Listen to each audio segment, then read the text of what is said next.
Hello and welcome to the most must-see, must-listen to sports and wrestling podcast to ever grace your speaker, screen, or cellular device. Or Neuralink. I don't think we can ever... I don't think we're part of Neuralink. But the Axel Imagine podcast... us in your head every day, all day. Man, that's the last thing I need. Imagine this. Imagine that Elon Musk hits us up. Hey, listen, I've got an idea. I want to beam your podcast directly into the Neuralinks. If I'm getting money off of it, I'd probably just let him do it. Hey, man, I mean, have at it. Yeah, you know what?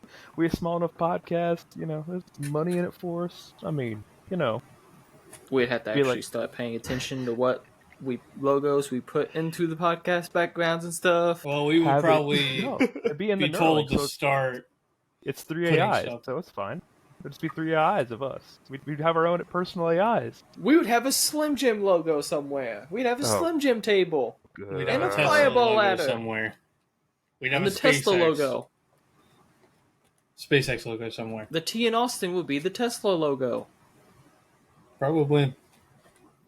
The X and nothing will be the SpaceX logo.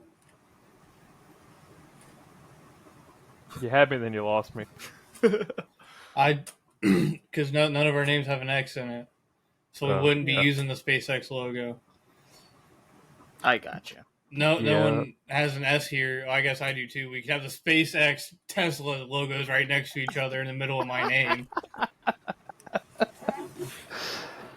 But you hear them. We're plotting our non-existent business practices. Co-host Cliff, Eli, one champion, one former wise man. I am your undisputed predictions champion and your ace in the bank holder. And there is one championship none of us hold. What? I was moving my glasses. Cliff moving his camera. I thought I said something weird. No, his camera's just slowly going down. And the one title none of us hold, the Ace in the Hole Fan of the Week Championship, which I still believe belongs to Neil Emerson. I don't think we've gotten any new comments. I'll go check right now. And it's very instant. If we don't have a comment, I do have somebody who decided to make a comment at work. If we do not have somebody who's made an actual comment, we will do actual comment on podcast before I make this little. Yeah, Eli, my bad. Neil still commented. So he is still Ace in the Hole Fan of the Week champion. Yeah. But who is making the comment? My fucking boss. I was talking about it because one of the programs I want to run at my work is a podcast for the kids and also YouTube channels, stuff like that. And so I was talking with one of the coworkers about the podcast. I said, my rule is, as long as you work there, you never get to watch. Never get to watch the podcast. None of them watch it. None of them really know about it. As they I don't shouldn't. need them to. I don't need them to. This man turns around. Fuck you, Devin, first and foremost. Love you, but fuck you. Turns around, looks straight at me, and goes, yeah, I've listened to it. It sounds awesome. And I stop, and I look at him, and I go, no, you haven't. And then it clicks in my head, this man has gone through our Facebooks. It's on my Facebook. I've shared it multiple times. My Facebook's not private either. That's not information that should be out in the world, but... Yeah. And so he, more than likely, has actually done it. So Devin, if you have and are watching this podcast fully and surely, the way it sounded during that conversation, this comes up today on Thursday. So Friday, you come in and mention and give a thanks for being Ace Fan of the Week, I guess. Because fuck you, but also thank you. If he makes another comment, he'll give Neil a run for his money. There'll actually be a running. He has to show consistency. Consistency. Consistency equals championships, fellas, and that's why I am your Ace in the Hole Predictions champion, because there's one thing I'm consistent at, and that is mega cards and super cards, which is what we've got for you this week.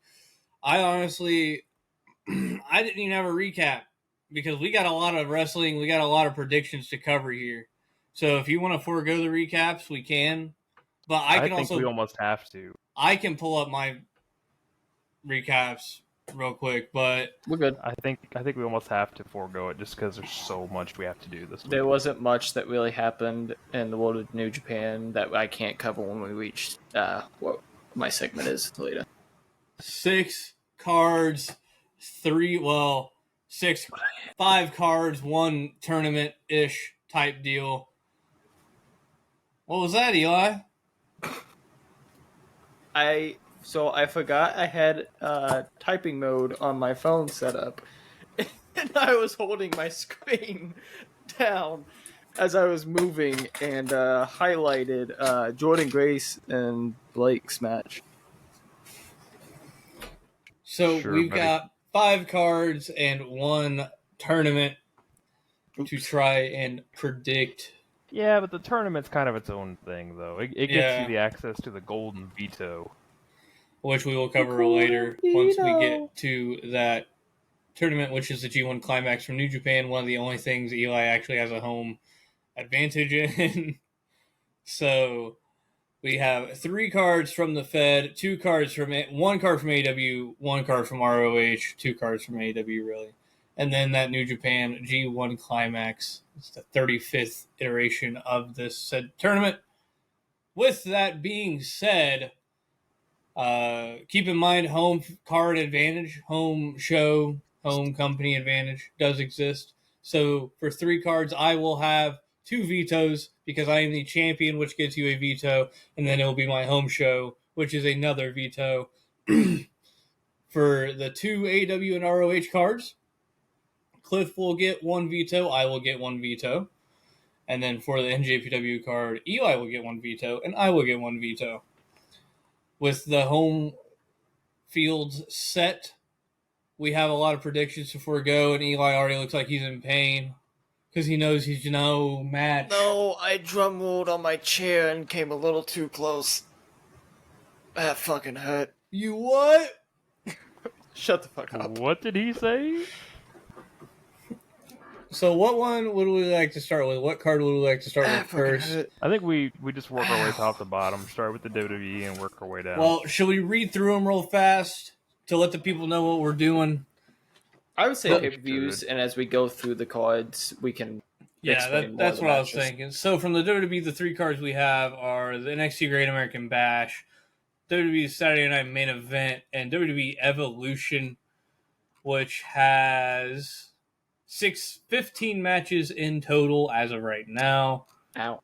AEW/ROH 2 cards. We have All in Texas and ROH SuperCard of Honor, which is 14 matches in total. And then the G1 Climax, which spans over months. Yeah. Till With August. Yep.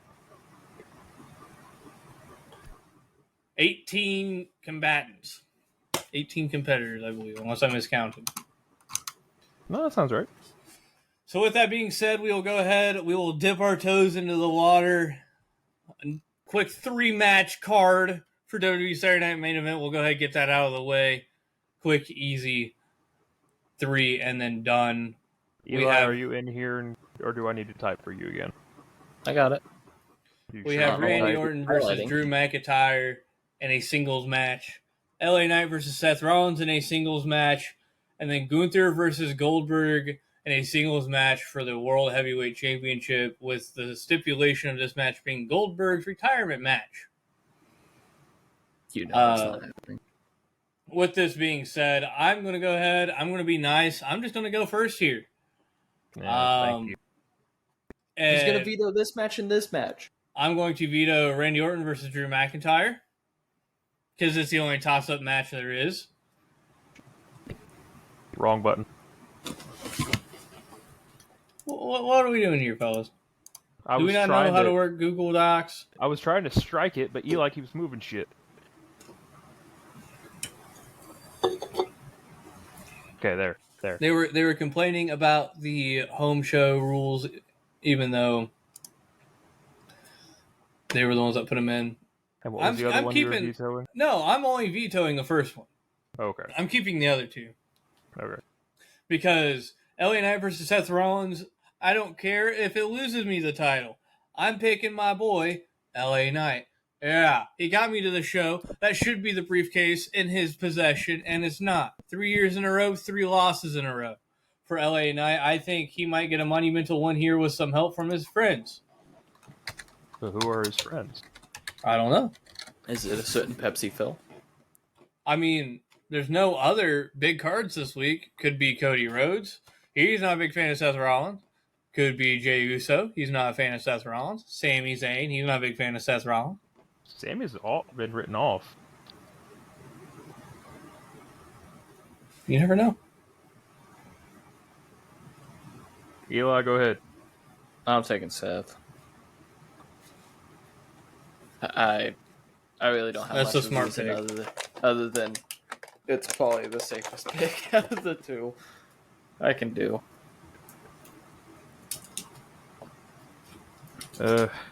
Eli, I'm tossing you the softball here, man.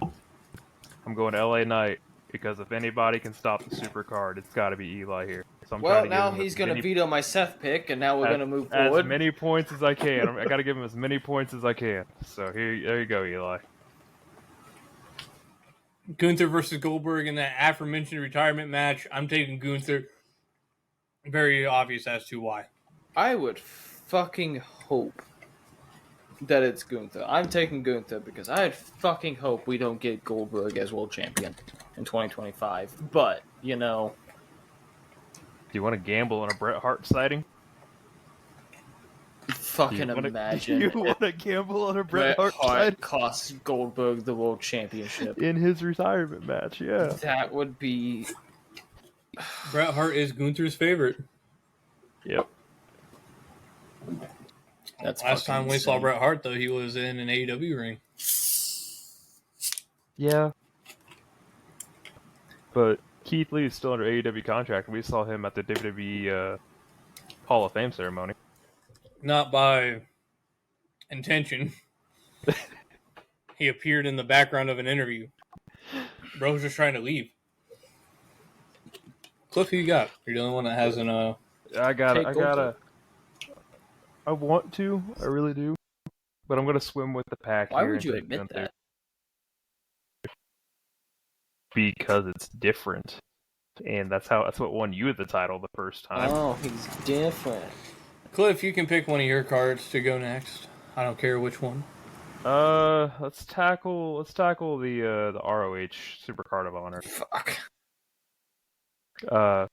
We'll start top to bottom because the TBA match I have no fucking idea. Like I know who's gonna win the title, but I don't know who's gonna be in it. So at the top, I'll read through. We got a 6-match card here. We got Bandito taking on Konosuke Takeshita for the ROH World Title. Athena defending the Women's Championship against Thunder Rosa. The Sons of Texas defending against the Infantry. The Sons of Texas are Dustin Rhodes and Sammy Guevara, and the Infantry are Captain Sean Dean and Charlie Bravo. We have a Pure Wrestling Rules match for the ROH Pure Championship as Lee Moriarty defends against Blue Panther. Nick Wayne defends the ROH World TV title against Teton. And in a match that has the combatants to be announced, we have a match for the ROH Women's World TV title. Shoot. We'll work top to bottom here. Well, as a champion, I'm going to go ahead and veto that last match, just because I don't want to go through the headache of it. I better say, who even is in this match? It's The two TBAs, we don't know. But I'll tell you right now, Billy Starks is winning the title. probably, but I don't want to go through the hoops and all that of trying to figure out who is even Alright. taking part On the roster. So we are going to go ahead and veto that. I don't know if that's a move that'll come back bite me in the ass, but we'll see. So now we have a 5-match card. Where we going? Well, since that happened, we can start at the bottom and work our way up now. We'll start with Nick Wayne defending the TV title versus Teton. Teton. Who goes first? I'm about to say, what's the order? It's your show. Is that another thing? I get to set Yeah. the order since it's my show? I mean, We've done it in the past. Okay. Austin, Eli, Cliff. all right. Nick Wayne versus Teton. I'm going to go ahead and take Nick Wayne.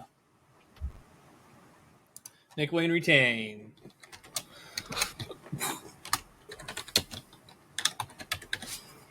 I want to take Teton. I really do.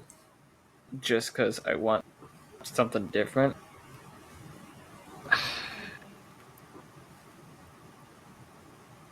I gotta pick Wayne. It's Also, Teton taking is Nick not Wayne here. used enough outside of New Japan for me to consider him winning here. It's just a smart pick. Like, ROH is where he goes to do his singles stuff. He did It's pretty pretty good obvious in the that Super Juniors tournament. it's pretty obvious that AEW feels pretty highly of him. So, makes sense. They can After tell that- whatever patriarchy story they want, and it not affect ROH that much. I can make the first pick for this one. I feel like I have to make a specific pick here. I am kind of wearing a Lee specific Moriarty takes on Blue Panther for the ROH Pure Championship, as you are wearing the Tiger style shirt. I feel like I have to take Lee Moriarty here. I feel like it's kind of hypocritical not to. Well, to also save the home field advantage for last for Cliff, I'm going to go ahead and take Lee Moriarty as well. Like you said, safe pick, smart pick, easy pick. Easy breezy, beautiful. Cover goal. I'm taking Blue Panther here.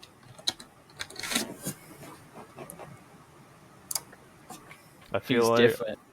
I feel like at some point things have to shift. Like, we can't. This card feels a little too predictable, so something has to happen on it, and I think that's the thing that's going to happen. After that, we got a WWE. We got a tag team for the World Tag Team, the ROH World Tag Team Championships. My bad. I'm all over the place right now. I'm listening to Jeff Jarrett's TNA theme, reading a fucking ROH AEW card on a New Japan WWE Evolution mega card. We got the Sons of Texas defending their ROH World Tag Team Championships against the Infantry, which is comprised of Captain Sean Dean and Charlie Bravo. I'm taking the Sons of Texas.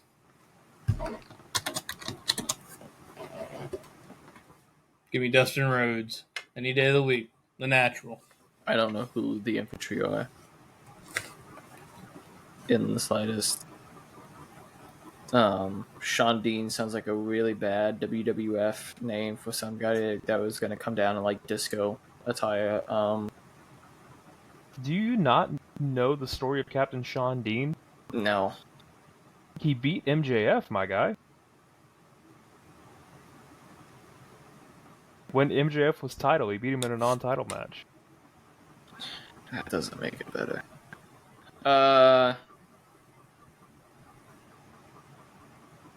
Fuck. I'll take the Infantry.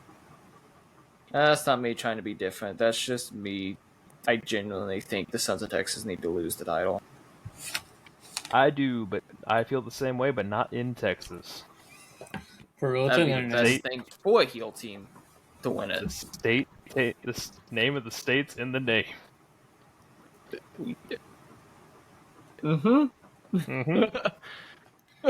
ROH Women's World Championship being defended by that Athena in the next match against Thunder Rosa. I could give two fucks. I should have fucking vetoed this match. I really don't like Athena. I really don't.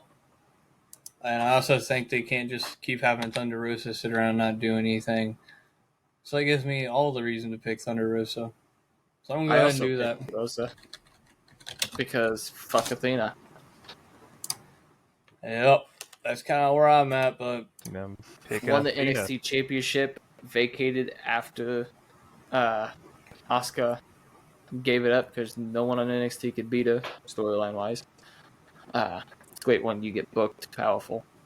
And then they couldn't do anything with her. and she lost it. And then got injured, and injured, and injured, and released. And now here we are. Yeah. Well, we're not talking about Ember Moon. We're talking about Athena. So It's not been much better. She's also gotten injured, and injured, and injured. you mean the storyline injury that happened? And a legitimate injury mixed in between. After that, the main event, we got Bandito defending his ROH World Championship against Konosuke Takeshita. This will either be a really, really big defense for Bandito and solidify his statement as a champion, or Konosuke will just keep being great and be champion once again. Cliff was talking about the shift earlier. I don't think it happens with the pure championship. I think it happens here. I think Bandito loses the title, and it goes back to Konosuke. Okay. I did have this already picked in head. I think Bandito makes the shift from ROH back over to AEW, and they use him more in AEW than ROH. Or we're seeing Bandito leave both companies and he goes somewhere else. I have no idea. Not hoping for WWE, because I do think he will get fucking mollywopped in WWE, but... Well, I'm taking Bandito here. I feel like this has the opportunity to be match of the weekend. If It does. Somehow Kenny It fully Omega and Kazuchika Okada just don't put their heart into it, this has the opportunity to be match of the weekend.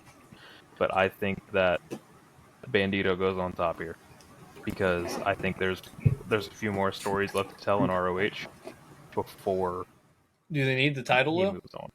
I think so, yeah. Because, like, I don't think his reign is done with the learning tree. The learning tree. I feel, and we haven't exactly seen the learning tree recently, so I feel like there's going to be one more Because run in. Chris Jericho's contract is coming up. Yeah. So that wraps up ROH Supercard Honor. We're going to go back up to the Fed, to my Federation. whole card. Ow. Which one? We're going to go up to the NXT Great American Bash. We're going to go bottom to top here, starting with Javon Evans versus Jasper Troy in a singles match. Cliff, you're going to go first. Eli's going to go second. I'm going to go last. Okay. I get 2 vetoes here. No one else gets any. I'm taking Jasper Troy. Why? Well, Javon's already an established name. He doesn't need the win here. Bull fucking shit. He can't win when it matters. If they really want to build him up the way they're trying to, you gotta pick Evans, because Evans has no fucking momentum riding forward, and beating Jasper Troy might help him a little bit more. Well, you gotta break him all the way down. I am taking Evans. Look, unless they're gonna stick him with Dark State, there's no fucking hope. Isn't He that has the to plan? win here. Wasn't the plan to have him be like the head? I have no idea anymore. Because if you would have fucking thought, they would have already stuck him with it. Because it makes no sense at this point to stick him with it. I don't know, but Unless they're doing some Mustafa Ali shit. I'm also going Javon Evans. Just because I like Javon Evans and I'm a big DPW. We don't talk about that, Eli. What's happening? We don't talk about sanity. We don't talk about that. Not sanity. Yeah. Move on. Yeah. That's why you're the AEW, Mark. Ethan Page take on Ricky Saints. Someone said Stanks. Ricky Stanks. Ricky Stanks. Yeah, Falls Count Anywhere match for the NXT North American Championship. Ricky Saints is good for one thing and one thing only, and that's for losing. So give me Ethan Page. Give me some Ethan Page as a winner. I think we might be seeing Ricky be one of the quickest rises to the main roster for somebody who probably shouldn't be moving up to the main roster just yet. He's got the Cody effect. He's gonna go up. He shouldn't, but he does. It's even funnier because in like the world, yeah, I want to defend the title against SmackDown WWE talent, the talent that actually I can fight against, and then loses the next week to an NXT talent. Yeah. Yeah. I want to pick Ricky Stanks.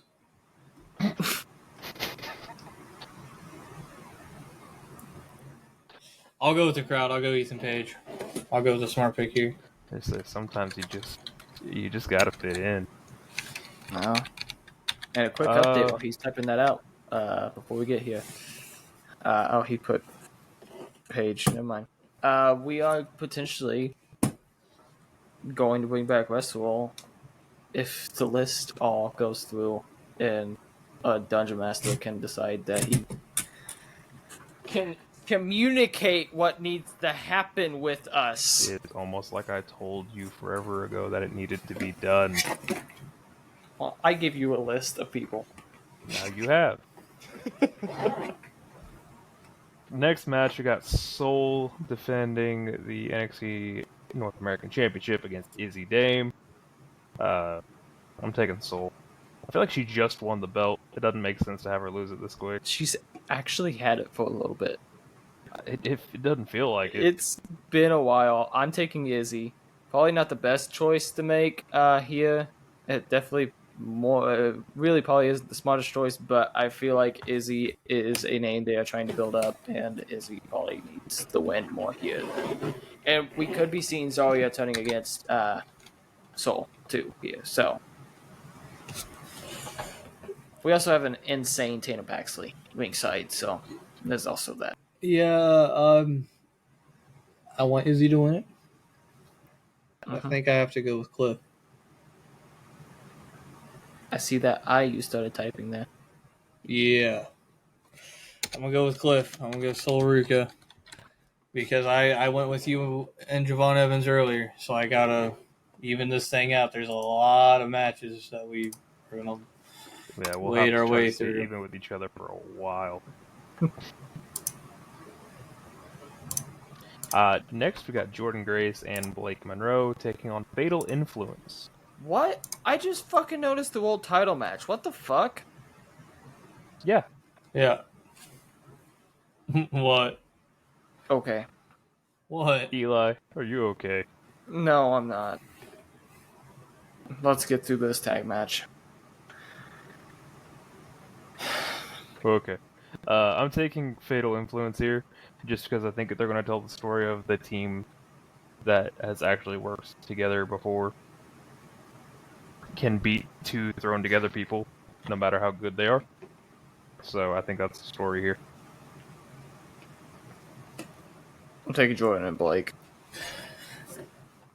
Why? I'll already say this can go one of two ways. Why? Because now Austin has to choose who he's going with. Just for him to veto the match. This can go one of two ways.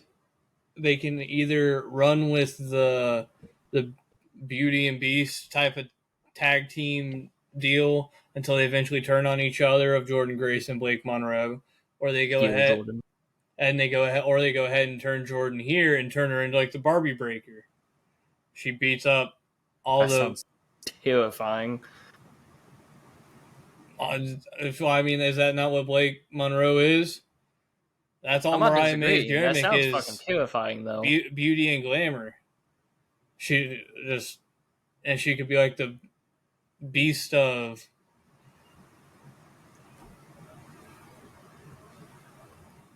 Huh. Which one are you siding with here? Well, and JC Jane is the NXT Women's Champion still, right? Yeah, I think and if so. she gets pinned here, you could have Blake tag out Jordan and end up sneaking a pin against JC, and she gets a title picture. Because you pinned the champion. NXT still holds true. You pin the champion, you eventually get a title match. Hmm. You also have to remember Fallon Henley's in this match, and Fallon Henley eats the pin majority of the time. Yeah, I'm going Jordan Grace, Blake Monroe. And I'm gambling on this match. Veto it. Veto it. Veto Blake it. Monroe heel turn. Yeah, go ahead. Get rid of it. God. Oh, I had to eat it at some point, right? We had to use it at some point, right? Eli, I just did you a favor. I still got one more. What do you mean? Yeah, but that's only one more. See, that's fuck. You guys gave me this power. Oh, you're about to because I So can veto I'm gonna at any do the point, Blake right? Monroe heel turn. You're doing it too. Heel turn, heel turn. There we go. Blake Monroe hell turn. So, are you gonna say that one too, or are you gonna let Eli ride? I'm gonna think on it. Alright. In other It's words, gonna be I'll, night of pay-per-view. I'll probably let us get past this match and go back and veto it. I'm on the fence because I could just go back real quick and say, all right, I'm going to go ahead and take Blake Monroe heel turn, and it's just the same as Eli. See, that's the issue if we're just allowed to go back and add gamble points whenever. I only do I it when literally Cliff fucking waited does till it. the end of the match. Like I waited till only do everybody it when was Cliff does it. done. I was also trying to waste your veto here, so it wasn't gonna happen. What next happened to night, having to use the gamble point when we predicted, That's when not after the fact? I used it when we were done with the match. Like, No. When you make your prediction, you're We supposed to almost do the always gamble point. have done it. When you make your prediction, you add your gamble point. You used to have to ask the champion to go back and add your gamble point. Fact check that shit. I know I'm right because I've been champion most of the time, and I've vetoed most of the gamble points. this is another one of those gray area things that was not stated in our town hall. So therefore, it's fine because you already vetoed it anyway. It's not like it matters. He vetoed you, not me. Well, on fucking. Well, on video, we did specify. Not about when we have to gamble. Yes. I don't remember that, my guy. I'm trying to think of a word. But on fucking respect alone, I'm going to veto his because I don't think we should be going back and doing that. Almost all the time until these past couple title reigns, it's always been. Funny enough, I actually think it's been after we said it has to be more concise. Yeah. Yeah. It's been after the match. That was the catalyst to, like, spacing it out. So we need to get back in the swing of doing it, like, when we predict why the it. fuck is this match? Yeah, Eli, I'll let you announce it, because you had an actual reaction to this match. Obafemi versus Yoshiki Inamura with fucking Josh Briggs as his fucking manager for the match. First and foremost, New Japan's doing stuff with Pro Wrestling Noah again. Like, full on. But AEW avoids him like the fucking plague. They're working with Male Gold too. Noah is. Why the fuck is Inamura still fucking here? Love him. To piss you off. But fucking apparently. Because this match makes no fucking sense. Other than two big meaty men slapping on each other. Well, we know you like that. How about Big E? I mean, he's only 6 foot tall. I said big meaty men. There's other adjectives to that. Thank you very much.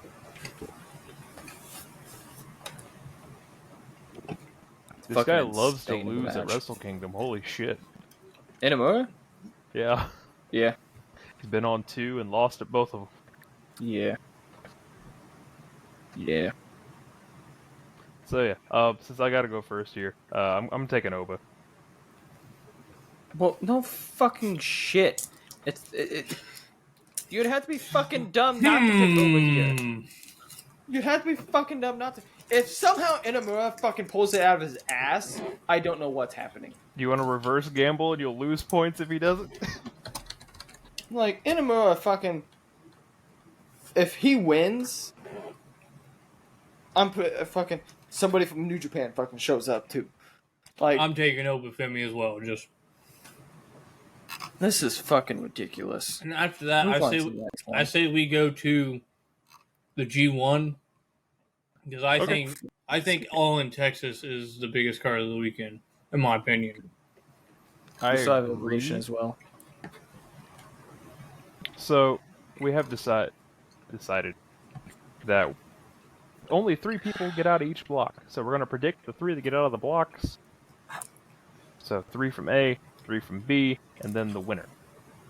Yep. So we have to Shouldn't predict the 7. NJPW Mark be telling us this? I mean, he wasn't going to, so someone had to. Fuck you! You didn't give me a fucking chance to. Well, act like it's your brand then, damn it. Motherfucker, I was scrolling down the page to get to it. Scroll faster. Block A. And the semifinal. The winner of the Block A will go up against whoever wins between A2 or B3. Block B's winner will go up against whoever wins in the match between B2 and A3.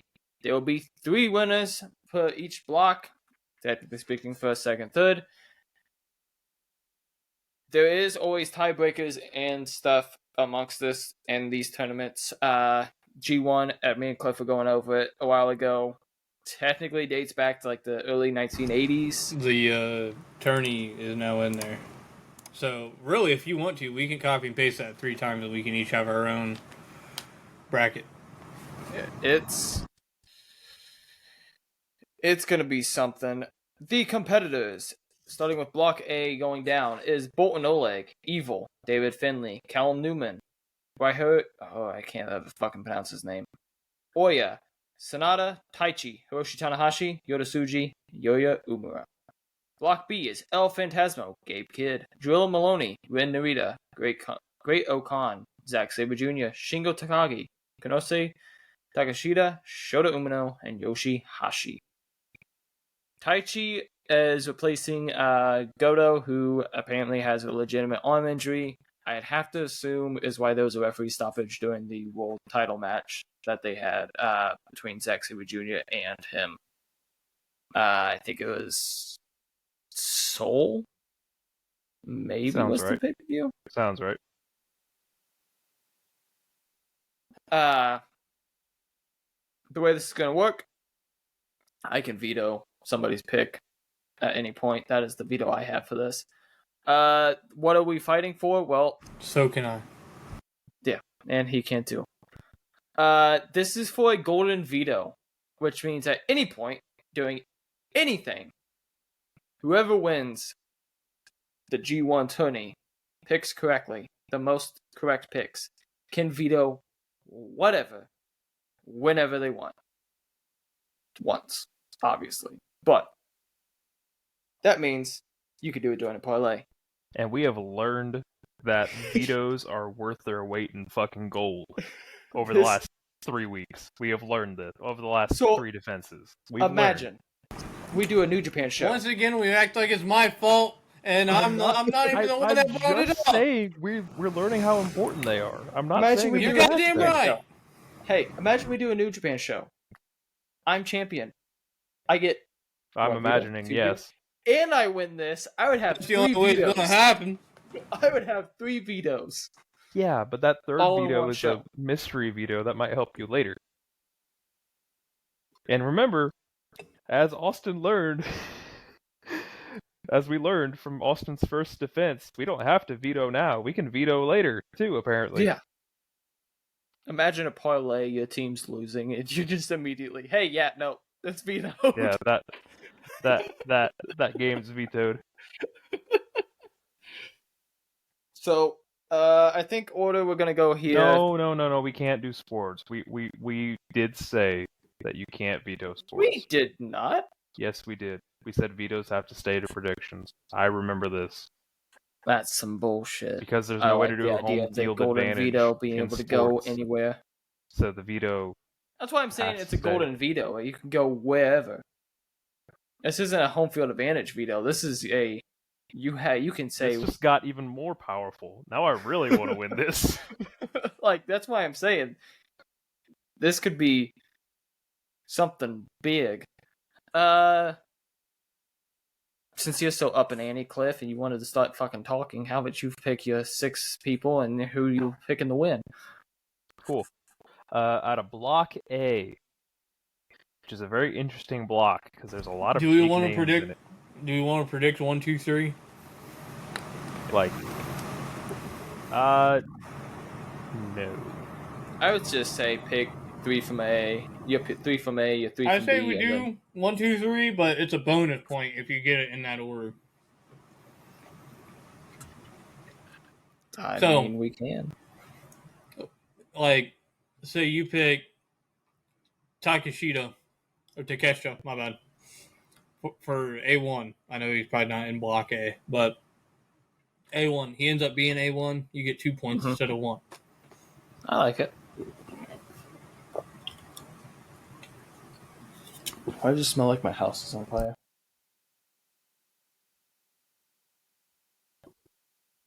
Did your heat sure kick it's on? fine. I would hope not.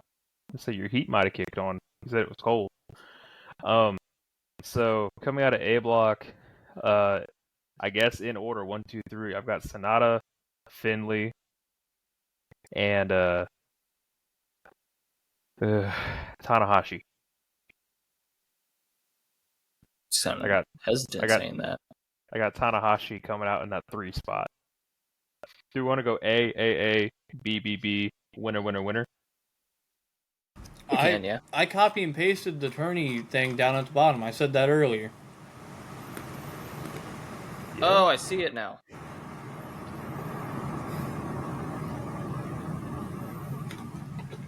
I see it at the bottom now. I'm not going to be able to copy and paste that and type from where I'm doing that down at the bottom. Well, you don't have to copy and paste anything. You just have to type in there, but I can do it. All right, Austin, who is your A's? Shit. I click off screen to look at the bracket, and that's all I hear is just slap. In order. Getting used to the Young Bucks before a match. So Sonata 1. Sonata's number 1. Tanahashi 2. Ooh. Tanahashi at 2. Okay. See, I want to say... You know you want to take Bolton here. You know you want Bolton to be your 3. I want Yota Tsuji to be my 3. That's fair. But I don't want to say that. Because the smart pick probably is David Finley, but what has he done here as of late? Fucking nothing. He's been off TV entirely. No. So that's this man has done jack fucking shit. He doesn't show up for tours. He doesn't go to Dynamite. He doesn't fucking show up anywhere. He doesn't do commentary. He doesn't fucking go. He does fucking jack shit. Weirdly Since enough, becoming leader of War Dogs, he has done nothing. I feel more confident predicting the B block than I do the A block. Oh yeah, the B block's kind of almost set in stone on what's possibly going to happen there. If it's not, I'd be worried. Give me Yota Tsuji at A3. Yota Tsuji at 3. Alright. That leaves it to me. My A. My number 1. I actually have Yoda at 1. Yota Tsuji? I have Yota Tsuji at 1. He has been getting a very big main event push in New Japan. You say he's gonna get enough points to outscore Tanahashi? He should be able to easily beat Bolton. He should have Evil's number. He should have Callum's, Oya's. Sonata may give him a little bit. Taichi might beat him. Tanahashi might beat him. But for the most part, Yoda should be able to tear through the A block. Somebody else that should be able to tear decently through, I got Bolton. Fucking spell. You're going young. I got Bolton at 2. Oh, this one's not very young. I have Tanahashi. Oh, yeah, I feel like Tanahashi at 3 makes sense. I got Tanahashi at 3. Sense. That's why it's there. Alright, so... Now here comes the part where I have to think. Because, like... Whoa. Okay. Eli, what'd you do? Don't fucking blame me for shit. I'm sitting up at the top. I'm not touching nothing. So, B1, I feel like there's only one right answer here, and that's Zack Sabre Jr., the current champion. If he's not 1, I don't know what the plan is here. At 2, yeah, it's got to be Gabe Kidd. But 3 is actually where I'm starting to struggle a little bit. Because, like, yeah, El Phantasmo, it feels like throwing him a bone would be nice. Drilla Maloney might even too, but give me Shota. It's got to be Shota, right?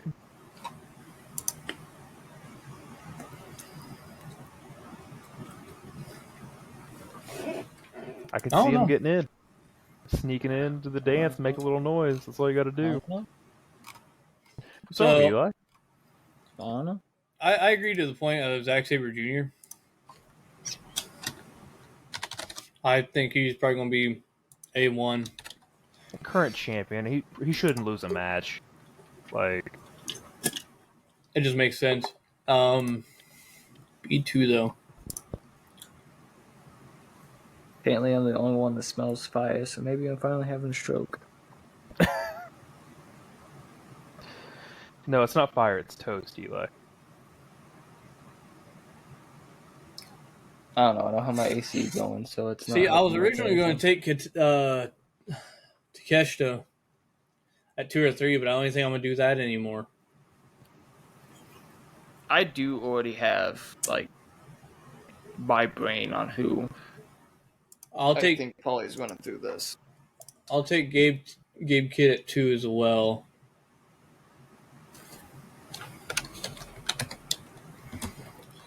B3. I think this is where you got to try to get a little crazy. So you took Shota, I'm going to take Ren Narita. This will be Ren's 3rd appearance as well. I dig that. What's happening?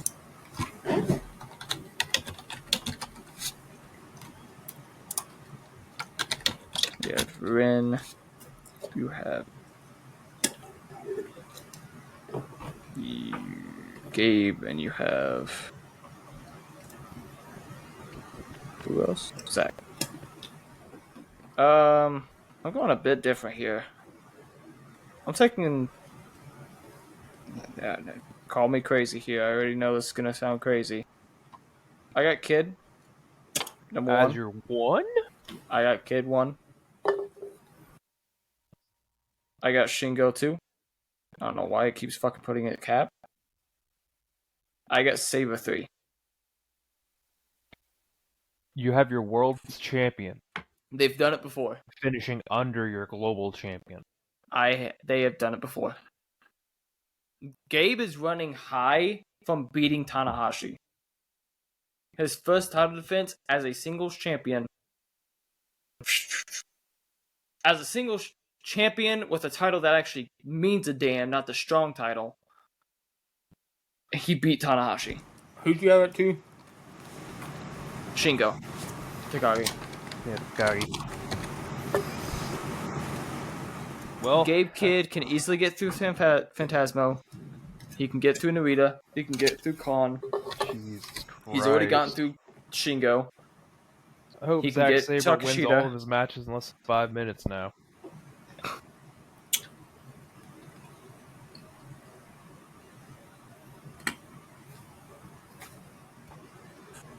You good? I don't know. No, I don't know what the fuck that sound was. My house is falling apart, apparently. Alright, well, there's only one thing left to do, right? That's the winners, right? Play it through. Alright, I gotta go first, so I gotta predict who's gonna win the G1 this year. Well, no. What about the matches before? Eli, B2, are we A3, doing that? A2, A. Yeah. I thought we part of were the just journey. predicting the winner. Who would get in the winner. I'm fine with doing this. If you were looking for me to help you, I'm sorry. I'm not going to help you here. I'm all for New Japan. Just we had talked about one thing and now we're doing something else. Uh, cool. Why would we not do all the matches? We're doing this giant golden veto for 3 wrestlers and 1 winner? I'm doing Gabe Kidd then. Nice.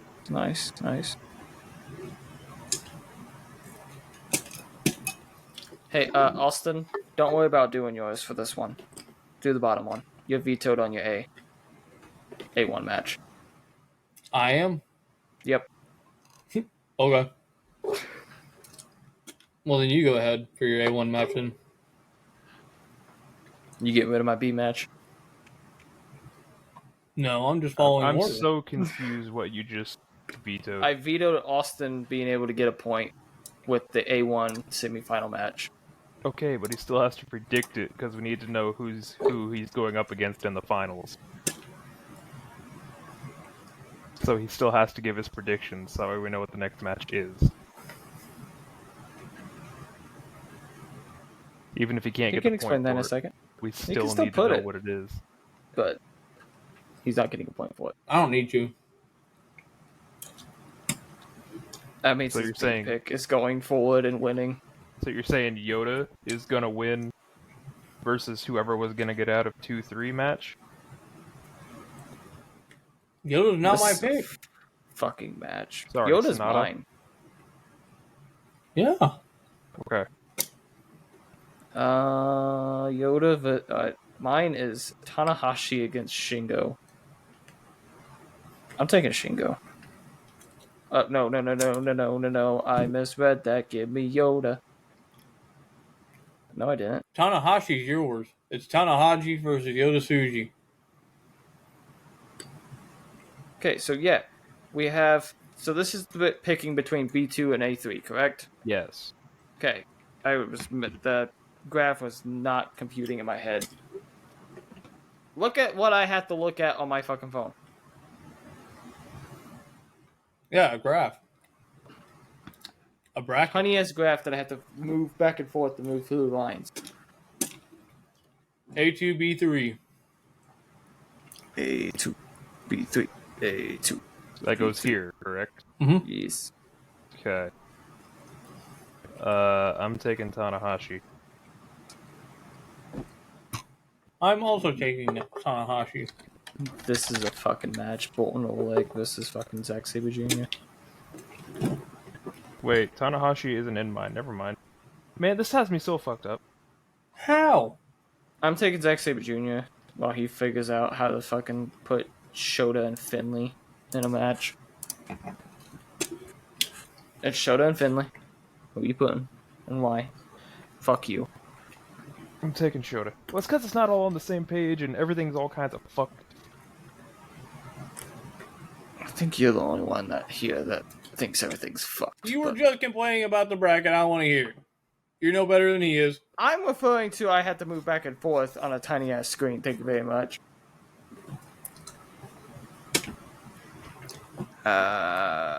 Right. This is B1 versus the A3 or Whoever you pick. B2. This is the semifinal match. So Cliff. for Cliff, it'll be Sonata versus Gabe Kidd. Okay, so we're up here. Yep. Okay.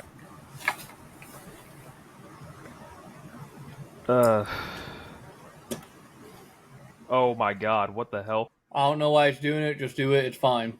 I'll fix it later. There, I'll just put the initials. I got Gabe Kidd. First finals competitor for Cliff is Gabe Kidd. I got Sonata. Oh my god. Why am I up there? You got Yoda, Eli? Yeah, I got Yoda. Oh my god, okay.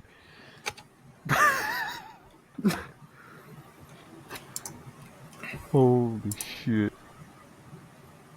It won't let me go down there. I got it. Thank you.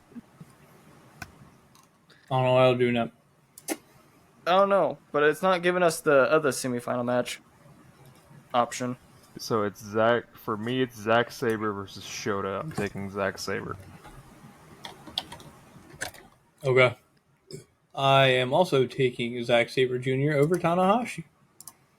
Originally, I wanted to tell the story how Tanahashi was going to win his last G1, but now I like this story better.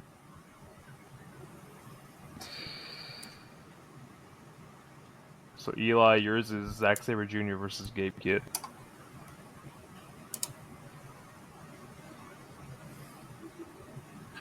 Zack Sabre Jr. comes back.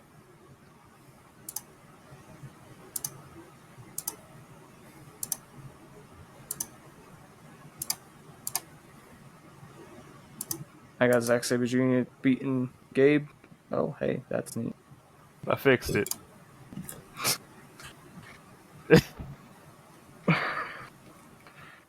So we all got Zack And Sabre now- Jr. coming out of that. Yep. Yeah. Through So- some way, shape, or form, yeah. Cliff, your G1 finals are Gabe Kidd versus Zack Sabre Jr. And where do I put this? Up at the top. This will At be the top. Okay.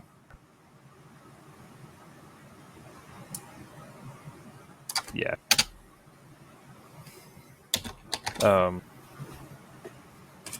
I got Gabe Kidd winning the G1. Austin? I have Sonata winning mine. I have Yoda winning mine. All of us have Zack Sabre Jr. making it. None of us have Zack Sabre Jr. winning it. Well, he's the current title holder. He doesn't need to win it. Best of the Super Juniors has had multiple World Heavyweight Champions win. Well, Multiple originally, heavyweight until I wins. realized I knocked Tanahashi out in the first round, I was going to tell the story of him winning the title for the last time. But I like the story I tell better where Gabe Kidd, who has the global champion, I just think Yoda gets to needs challenge his dance in the sun. the world title. But that means either Gabe Kidd beats Zack Sabre Jr. Yes. and then also wins and gets two guaranteed Yes. double. He gets a double guarantee, or Well, fucking- they're in the same block as well, so they're going to see each other Exactly. multiple times. so if Gabe Kidd beats him there, they both make it. Gabe Kidd beats him again, and if Gabe Kidd wins, that's 3 wins over the world champion. Well, I don't see him winning in the block. That's why he's second in my block. I don't know, man. And then Austin has Sonata. Which, to Who's- be fair, is probably what's going to happen in some way, shape, or form. No.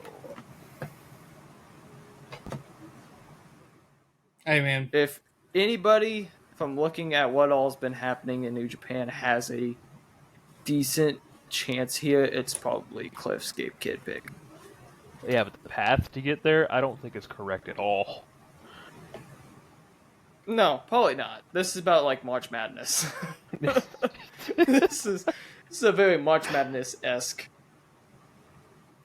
But After that, we have the last Fed pay-per-view of the weekend, WWE Evolution 2.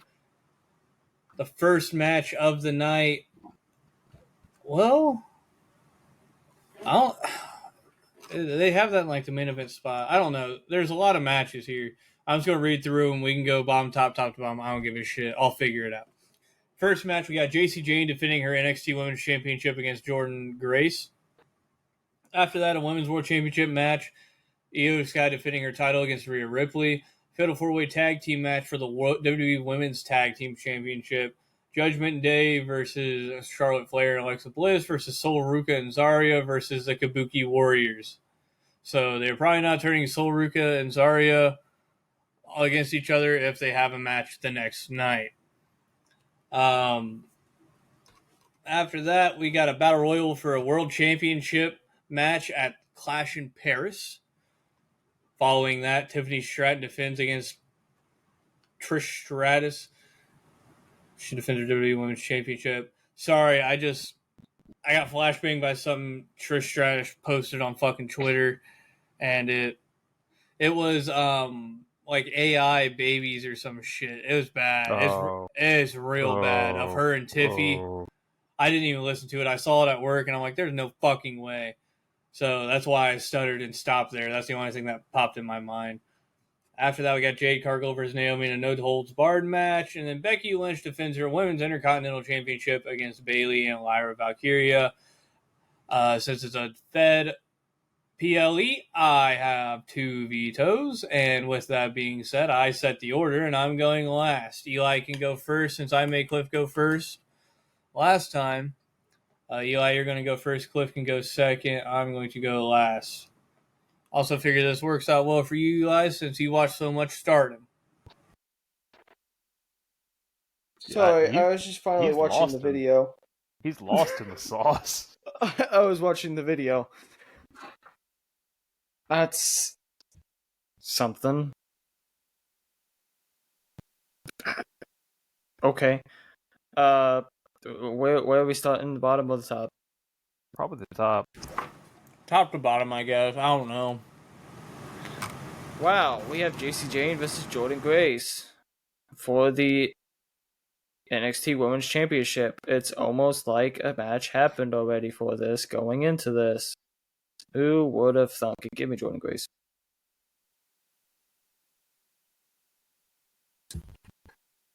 I'm going to take JC Jane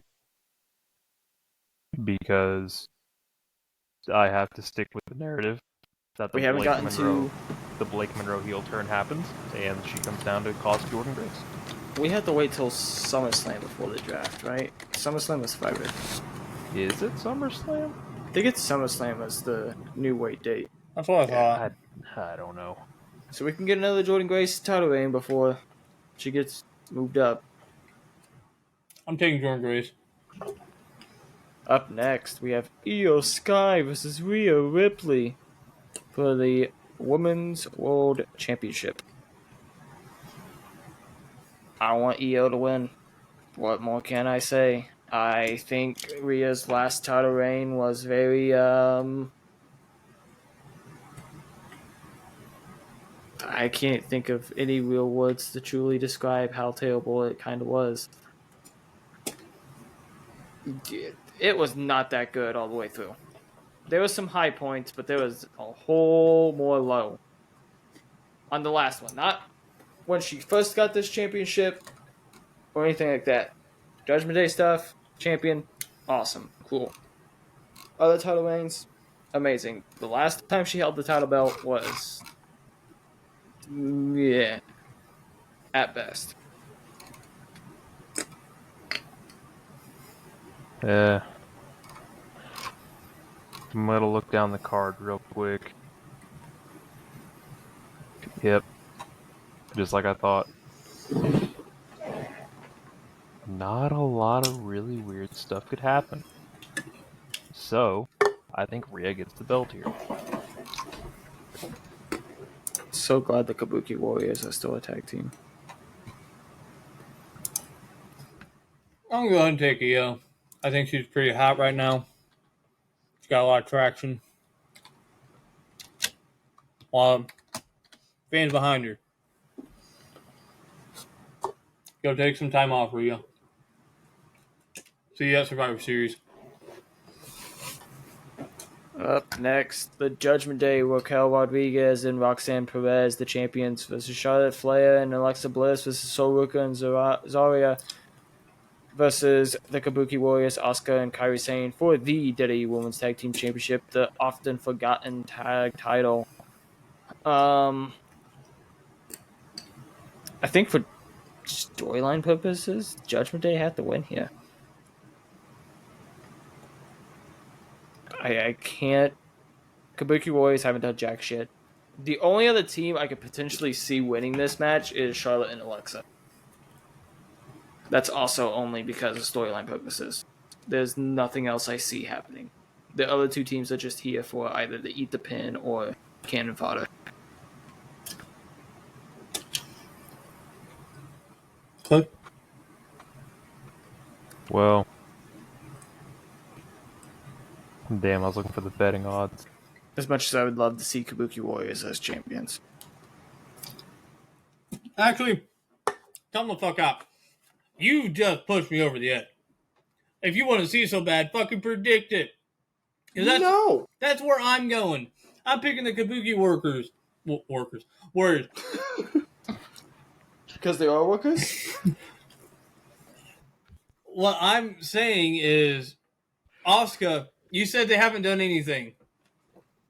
Kairi Sane As came... a tag team. I'm going to say, well, you need to start picking your words a little better. And I don't want to hear a goddamn thing from you about pronunciation. So don't even start getting on me about that.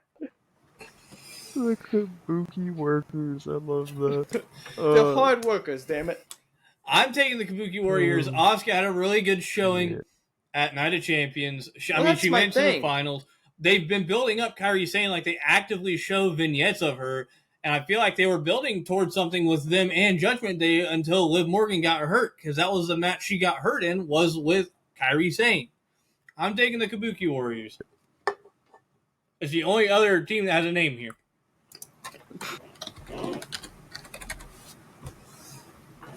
And I'm taking Charlotte and Alexa because at the end of the day, it's still Charlotte Flair. So.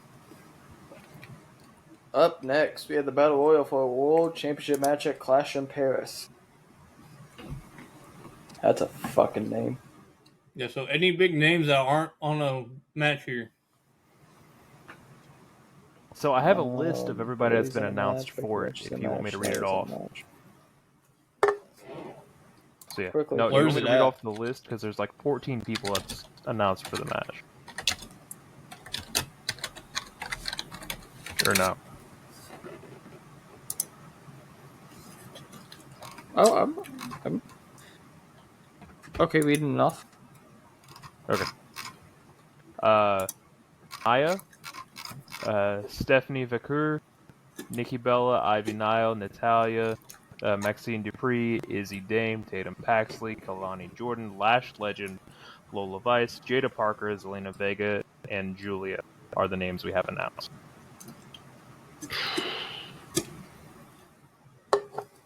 Give me Vacuum. Out of all of them, the only other option out of the names listed would be Naya, potentially. There's one I got my eye fucking zoned in on. And Austin, I'm sorry. I'm going with Julia. That's not even who I'm picking. Okay, good. Julia is United States champion. Yeah. She currently holds the title. Zelina Vega could, I guess. Oh, wait, this is in Paris. Never mind. Hold on. Yeah.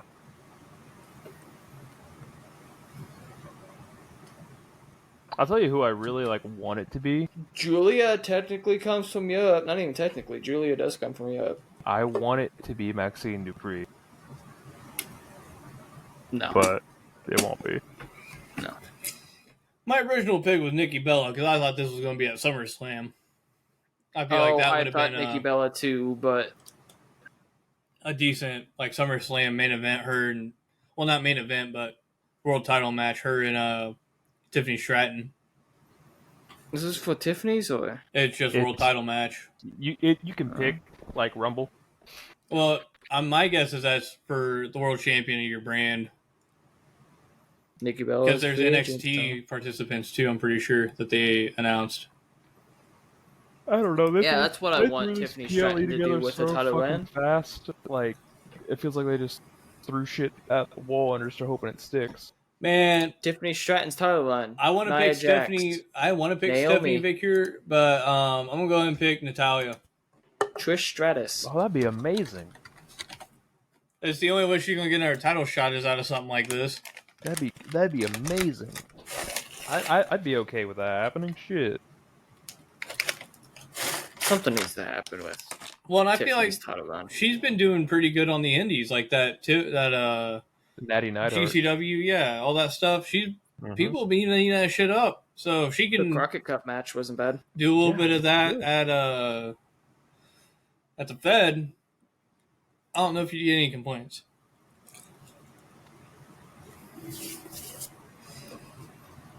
Oh. Next up, we have Tiffany Stratton versus Trish Stratus, which I was just fucking saying. We need to do something with Tiffany Stratton because legitimately, correct me if I'm wrong, it's been Tiffany and Naya. It's been Tiffany and Trish currently. I think Naomi was a small rivalry in there at one point. Maybe Bianca. It's not been much. And a lot of it's rivalries and matches we don't want to see. Just like I don't want to see Trish win, so give me Tiffany. Yeah, I got Tiffy. I was left Tiffy. She didn't post AI babies, so.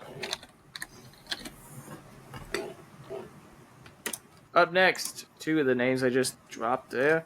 No holds barred match. Jade Cargill versus Naomi. Give me Jade. Yep. I have Jade as well. I hope they have a Slim Jim table. Up next, we have Becky Lynch versus Bayley and Lyra for the Women's Intercontinental Championship. Imagine if this actually know goes on last. Probably going to win. You know, that's a great question, Cliff. Why is this going on last? I don't think it is, but just imagine if it does. That's fucking dumb as shit. Well, here's the thing, though. Someone has to go last. Who goes last here? Io Rhea. I don't think so. I think Tiffy Trish probably does. Don't fucking give Tiffy Trish. I think you probably do. No. I think Io yeah. Rhea open. Or maybe the Battle Royal opens. I was thinking Battle Royal Open, yeah. You only do Tiffy Trish if you have Naomi cash in. That's the only way I see that one happening. Here we have. I'm just fucking putting Becky. There's no fucking way they don't have her fucking win. I'm going Lyra. Snap lock. Easiest snap lock. I'm That's why taking Bailey's there. fucking Bailey. I hope Give so. me purple hair Bailey for the win. Please, let Bailey win. Have you guys seen the video where the cameraman zoomed in on Bailey? Yeah. No. Live television, cameraman zoomed in on Bailey's chest. Well, she was signing something for a kid, so. Okay, there's a difference between signing something and zooming in on the thing that's right here and zooming in over here. She was signing like right here, so. Well, All in that means we're Texas. back to my show. All in Texas. We You didn't have veto last match. 8 matches lined up for us. To finish this out. And I really doubt this is the order that they'll happen. But we'll work top to bottom. Actually, no. We'll work bottom to top. Austin, at the end of the day, you're still the champion, so you're going first. And then Eli, then me. Mm-hmm. So, if you really want the to keep the title, I'm going to make you earn it. So we'll start as there's a 3-way tag match for the AEW World Tag Team Championship as the Hurt Syndicate defends against Jet Speed and the Patriarchy. I hate 2 out of the 3 of these tag team names. You don't You can like take a Jet guess. Speed? I'm taking the Her No. Syndicate.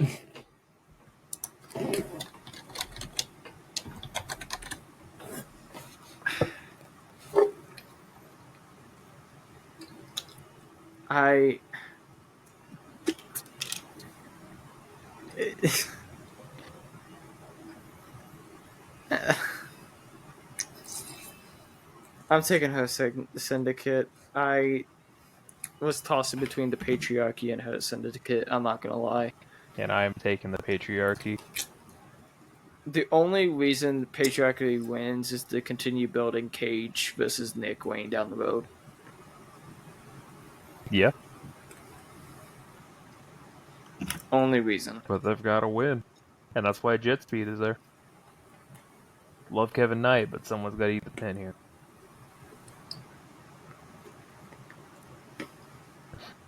Match 7, we have Adam Cole taking on Kyle Fletcher. I'm And going to say, I know you aren't making my ass read this card too after making me go first.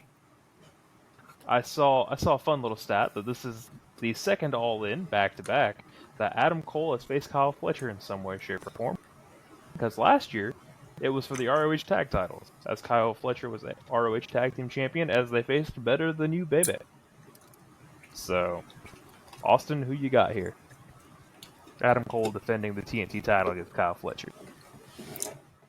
I sent to you guys. It's a like deathmatch type of deal. This dude goes to powerbomb somebody, and when he flips him up, he like kick flips the glass, and the ref catches it and puts it back down as he's going through it. Shit's crazy. Bro, that's sick. But I'm taking Kyle Fletcher. Kyle Fletcher over Adam Cole for the TNT title.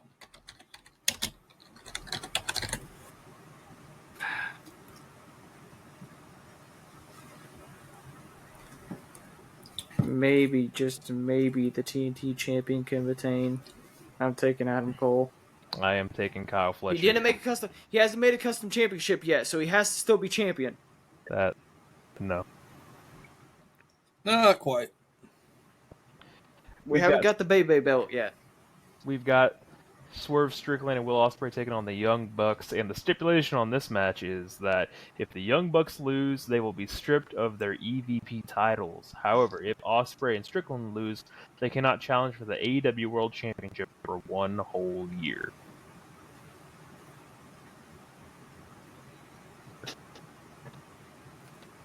Austin? I mean, the Young Bucks losing technically has nothing to do with them besides losing words next to their name. They lose their EVP status. What the fuck does that mean on screen? Nothing. It means nothing on screen. And the bat, they aren't losing their fucking EVP status backstage. Kiss my ass. That shit ain't real. Newsflash, folks, wrestling's fake. What? It's still me, damn it. I'm taking Swerve and Will.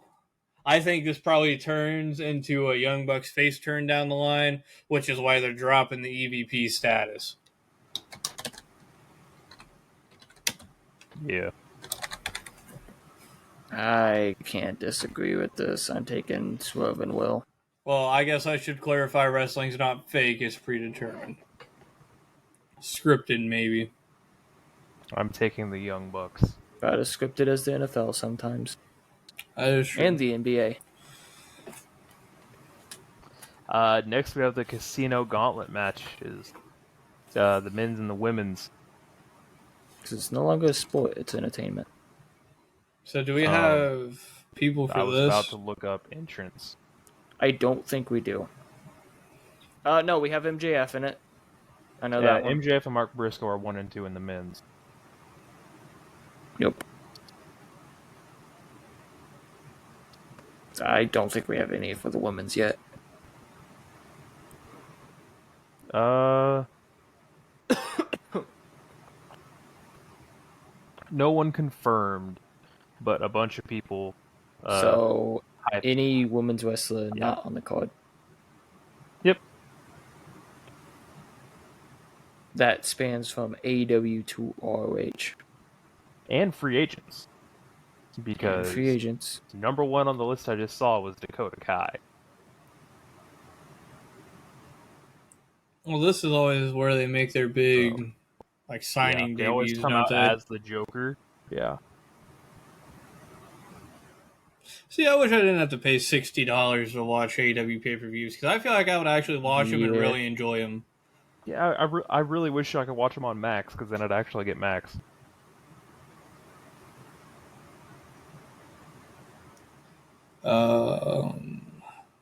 Sorry, I would totally watch it when I got home. Yeah, I was trying to find something. I forget who was yelling at each other, but there was 2 women on AEW yelling at each other, and it had in the bottom left like a gauntlet match graphic. I was trying to see if I could go find that, see if it had people in it.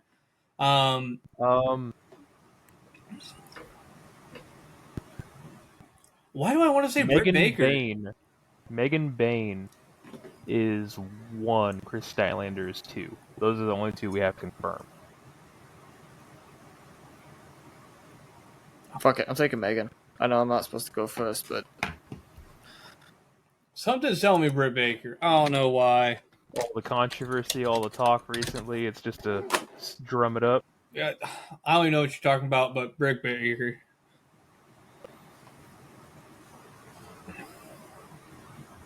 Give me Jamie Hayter. Solid pick. – Up next, Men's the Casino men's. Gauntlet. Brian MJF is Cage. 2. Mark Briscoe is 1, I believe. And those are the only ones we have confirmed. Oh. Wasn't this used to be a ladder match? Am I wrong? Wasn't it a ladder match to grab a casino chip from the top? I think that's a different match. Mm. Because the Casino Battle Royal has always been the Casino Battle Royal. Because that's when MJF came back as the devil. Yeah, the devil, yeah. Well, this isn't the Battle Royal. This is a Gauntlet match. Does it gauntlet into a ladder match? I don't know. That'd be interesting. The final 6 competitors go into a ladder match. Sounds fucking awesome. As a part of the general theme AEW casino theme matches in a Casino Battle Royal, the 21 man Rumble Rules Battle Royal Casino ladder match. So it's the Casino ladder match is what you're thinking of, Eli. What's the Gauntlet match, though? The Casino Gauntlet match is a gauntlet match where entrants will gradually fill the ring and the first participant to score a pinfall or submission wins the gauntlet. This is when they have the aces, the kings, the queens, and the jokers. And, jacks, and the jokers. Gotcha. Yeah. Yep. I think mine's all out or double or nothing. I think this one matches. This one's at all out normally. Yeah. From what I'm looking at, because it's been at all out twice, 3 times. Oh, okay, yeah. So mine's double or nothing is what I'm thinking of. Well, now I don't know. I'm fucking lost now because that's a Battle Royal I'm looking at. This happens very at all confusing. In.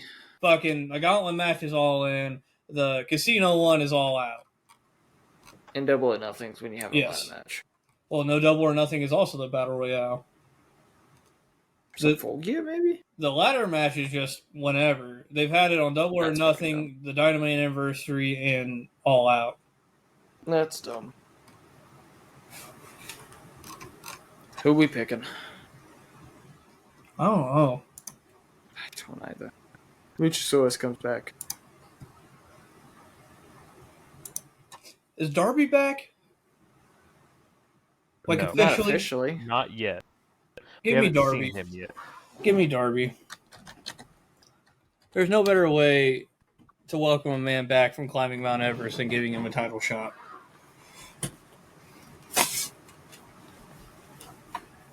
This is what it's going to take for you guys to get another shot at my title after I enforce the Contenders Cup. He won the last one. And then gave it to John Moxley. Darby did? Nice story. Yeah. Eli? Alright.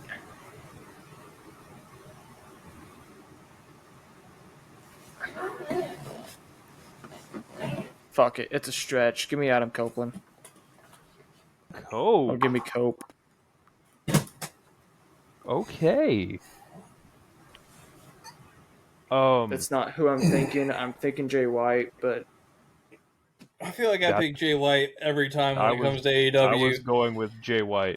Well, here's the thing. I always pick Jay White, and that motherfucker never wins, never does a goddamn thing when I pick him, so I'm tired of Jay White. Point that we're going to have a Hook return. wow. Because Hook's been off TV for a while. So I'm gambling that Hook will come back. To veto it, but no, Austin does have a veto. Right? He has a veto. He's still the champion. I'm thinking about it. It's weighing heavy on my mind. After that, we got... I want to save that for last, because I feel like that's probably going to be the main event. That should be the main event. No, it's not. This is going to be the main event. Oh, there is a world title match, too. Yeah. It shouldn't be, though. I get it's in Texas. I get it's all that shit, but we'll go time with Storms. This has a chance to be match of the year, but We'll go timeless Tony Storm and Mercedes Monet. that's safe. Go I next. I pray to God this is not the direction we are going. But something tells me. Oh no. And here's the thing. I feel like when it comes to maybe not AEW, but especially WWE, I feel like I'm typically more so right than I am wrong. Maybe not so to the full truth of the extent, but like the idea for a John Cena heel turn I'd been talking about a while before it came to fruition. There was a lot of other stuff. It's kind of like I get half right and then the other half or doesn't fall all the way through. I'm praying that I'm wrong on this one. But go ahead and give me Mercedes Monet beating Toni Storm for the AEW Women's World Championship. Yeah, I know. I don't like it either. But these are the picks you got to make if you want to be a champion.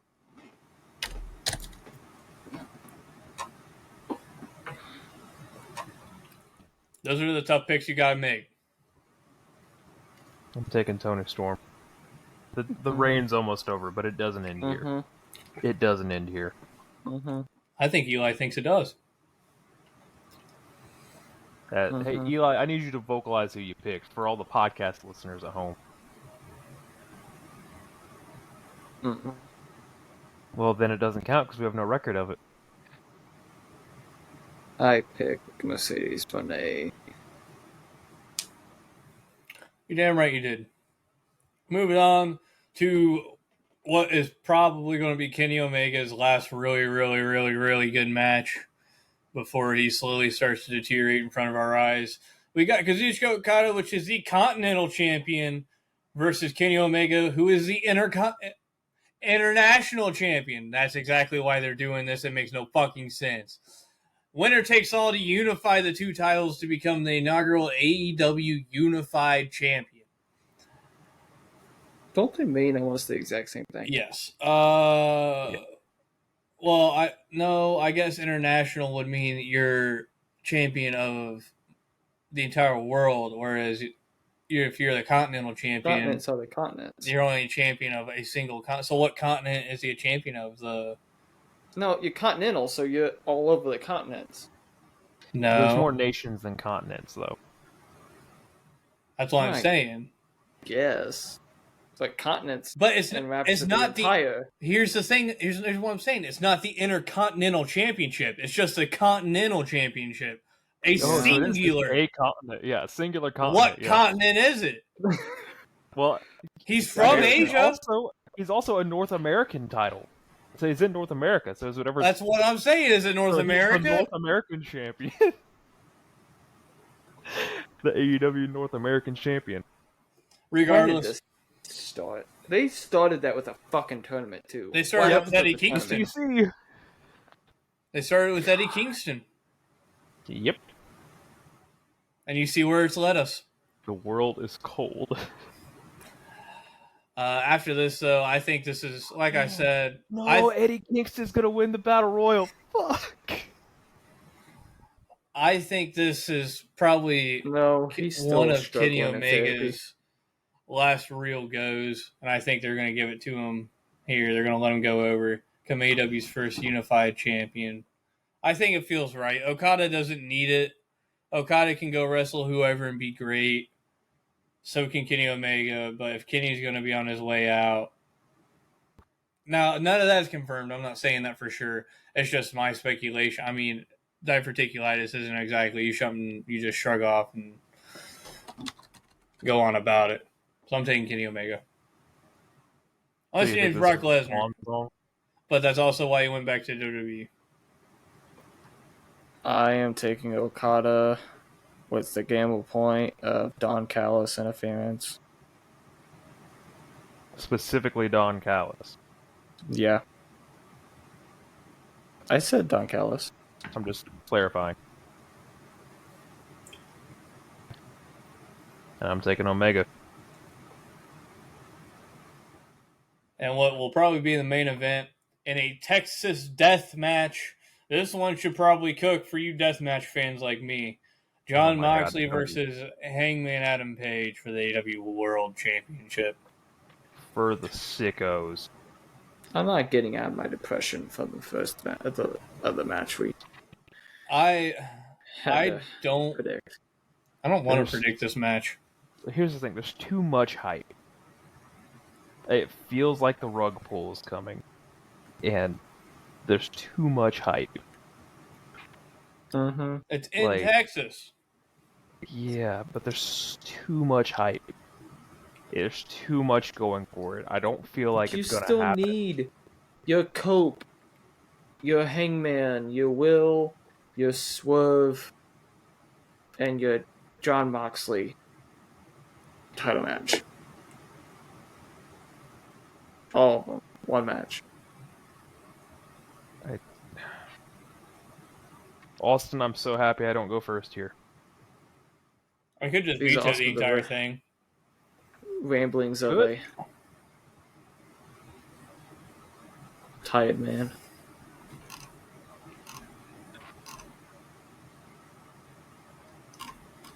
But then my gamble point gets through clean.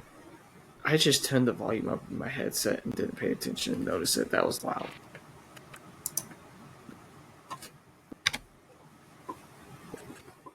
I really have no idea.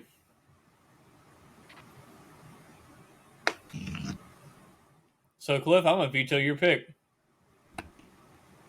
My pick? Yeah, Okay. because I have no idea. I'm going to veto your pick. I put Hangman. I'm going to take Moxley.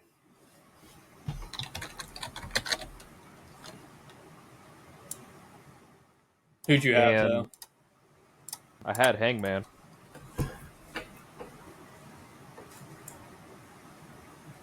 Imagine it comes down to that match right there. It won't. If by the time we get to All in Texas, but in the main event, and it's still close, I'd be very, very surprised.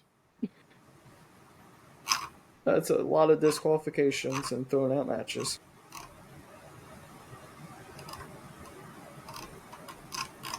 This has been... We've done a lot of SuperCards. This one went everywhere, all over the place. Normally we do a bunch of, like, independent USA shows. Like, we'll do GCW or DPW. Very rarely do we ever actually get something big enough in New Japan to do it, especially on a mega card.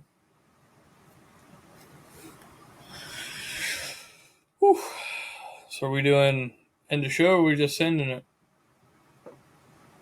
I mean, I've got people. I know Eli has people, but if we just want to send it, we can. Who do you have? What do you have? I got athletes. Let's do that. Let's. No, you have wrestlers. No. You have athletes. Oh, Yep. fuck. We've talked about this for 10 minutes before the podcast Dude, started. My brain needed. Let's do athletes. All right. 1 through 5. These shouldn't be hard. 4. 4. Okay. Is this a team effort or? Yeah, it's team effort. Okay. So this man stands at 6 foot 300 pounds. Was drafted out of LSU in the first round with the 15th pick. Played for 2 teams in his career. 2-time Super Bowl champion, first team All-American, first team All-SEC, second team All-SEC, and SEC Freshman of the Year. For the career, total tackles is 257, sacks is 22.5, forced fumbles 4, fumbles recovered of 6, 1 interception, and 1 defensive touchdown. Not who I thought it was. I thought Odell Beckham Jr. at first. But he doesn't have 2 Super Bowl rings, though.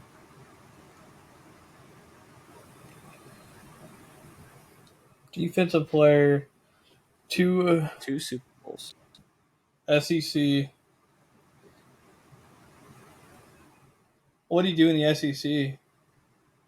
4-time conference First team once, second team once, freshman of the year once. No national titles with LSU. He went to LSU. You said that. Yeah. Mm-hmm. So Like I said, big, I'm not trying to get you guys this week. It's just big broad name information this defensive time. player from LSU. But no national trip. Or they could have made it to the Nationals, they just didn't win. All right, I'm gonna need a hat.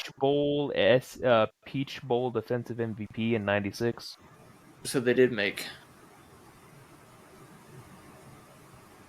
Because Peach Bowl is a part of the. I don't know if it was back in '96, but Peach Bowl is part of the playoff. It used to Picture. rotate around. Yeah, it rotated.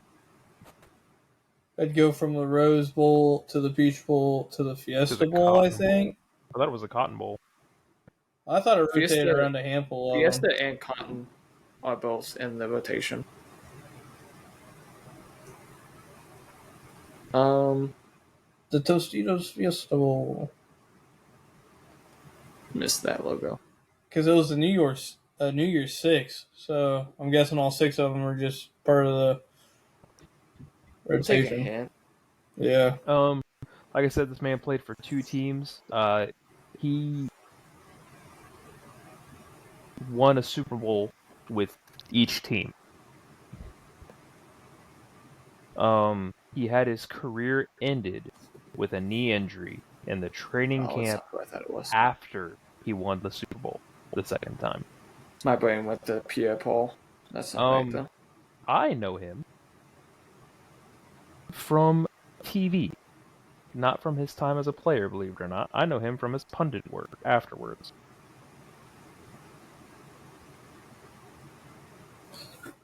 I want to say Strahan. Did Strahan come out of LSU? He only played for the Giants. I don't think Strahan won 2.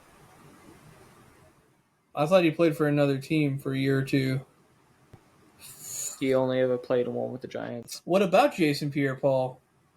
He won with the Buccaneers, but he still is active. He wants to go back and retire with the Giants. I told you guys that at the start, by the way.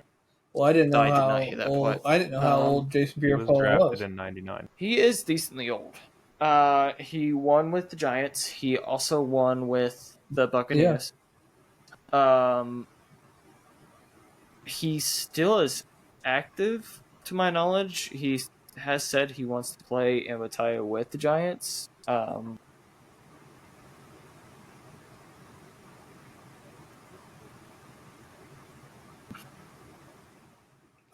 don't know defensive players like that. Here's a free hint. He's missing a finger. The Guardian called him awful as a national NFL voice. It sounds like he started a sentence and has no idea where it's going to end. What's crazy is I know who you're talking about, I'm pretty sure. Because isn't he, like, renowned for not, like, being a dog shit commentator? Yeah. Kind of. His real name is not what you know him as. He is known under his nickname. His real first name is Anthony. But that's not what he's known as. Even his Wikipedia page is off of his nickname that he was called since he was a child. He never won a Super Bowl. Montez Burfict just popped through my head. You want He's to take also a second drafted. hint? Yeah. The teams this man played for were both Tony Dungy-led teams. The Buccaneers and the Colts.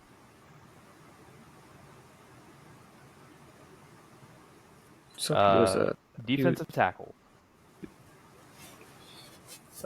He's from Winsboro, Louisiana. Fuck. Is that Mathis? It's Mathis Wayne. Not Reggie Wayne. Mathis. He was drafted by Tampa Bay. I don't want you to get off track. Mathis started with the Colts, I do believe. He played one full season with Indianapolis before busting his knee in training camp the next year. That one season he played, they won the Super Bowl. That wasn't Mathis. It wasn't Dwight Freeney either. He played one season in Indy, won the Super Bowl. Yeah, there's no way I'm gonna know him then. Fuck. Tampa radio host, yada yada yada. He joined SEC Network in 2014, which is how I got my first introduction to him. He was a football analyst, part-time guest on Mike and Mike in the Morning, color analyst for Monday Night Football with Jason Witten, sideline reporter during Monday Night Football as well.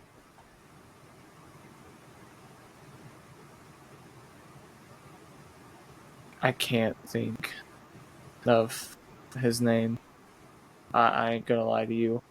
I have a few people flashing through my head, but I can't. I'm seeing the Colts and the Buccaneers players. That's a very small list, but it's a list. I'm not. I got no idea. Booger McFarland. Yep. I didn't know he played for the Colts. Yep, he won the Super Bowl with the Colts, tore his knee the next year, and decided to become a pundit. Don't worry, the rest of these are all offensive players, so we should be fine. I always forget he played football. Yep. I knew he played. I didn't know he played for the Colts. Alrighty. I went to hockey every time I look at him. This dude is from Fraser, Michigan. Went to Wisconsin, was drafted in the 2004 draft, 6th round, 193rd pick. He's played for 2 teams and won 1 Super Bowl. His career NFL stats are 6 touchdowns, 1 interception, 929 passing yards, career passer rating of 89.9. 2 teams. 2 teams. Touchdown. 2004. After he left his first team, he played 1 season with a different team, and then retired. 2004 quarterback. It's either Matt Ryan or Philip Rivers. Homie currently resides in Pittsboro, Indiana, with his wife and his sons. He is the co-owner of Pro Team Tactical Performance. He said a championship. He said Super Bowl. This man has won 1 Super Bowl. He also... Philip and Matt Ryan have never won a Super Bowl. He also has a very weird and random factoid about him that I love. Did Nick Foles ever leave? Yes, Nick Foles has played for like 5 different teams. Oh, yeah. This guy was drafted in 2004. Retired in 2010. 2004. Not Eli Manning. 929 career passing yards, 6 teddies, 1 pick. Ben Roethlisberger has multiple. I know him as a Colt. Eli, you might know him as a Giant.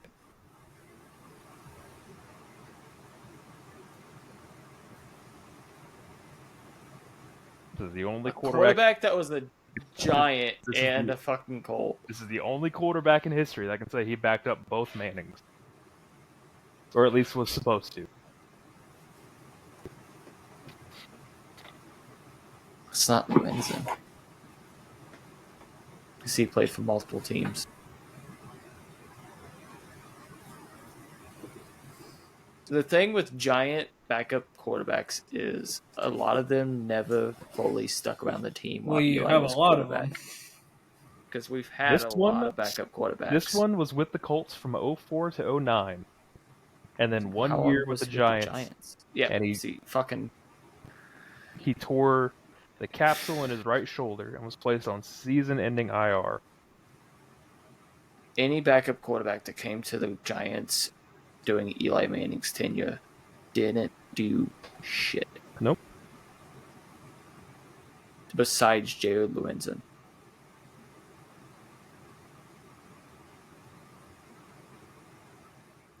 I don't know. I have no idea. I have 2009. What was the Colts date? 04 to 09. 04 to 09. And the Giants. So he won the Super Bowl with the Colts. Yep. He was the backup for Peyton in the Super Bowl.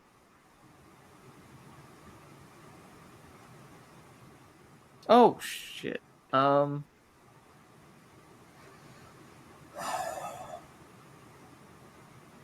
Give a hint. Kind of just feeding you shit. Went to Wisconsin. Was selected in the 6th round of the 2004 draft. Has a very eccentric last name that starts with an S. Why did Steiner just come to Nope. head? That's not. It's a very weird last name. Even seeing it on the back of it. He wore number 19.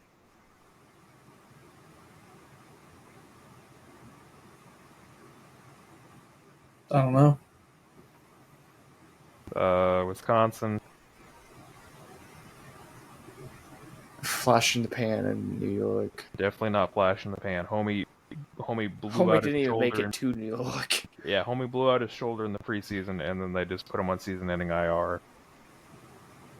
So he was with the Colts, which means he probably played preseason games.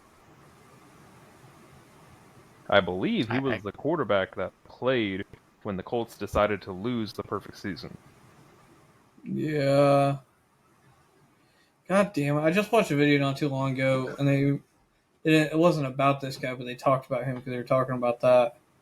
I can't remember. A very boring first name with a very foreign last name. It's very crazy. Why? It's not ST something, is it? No, it's S-O.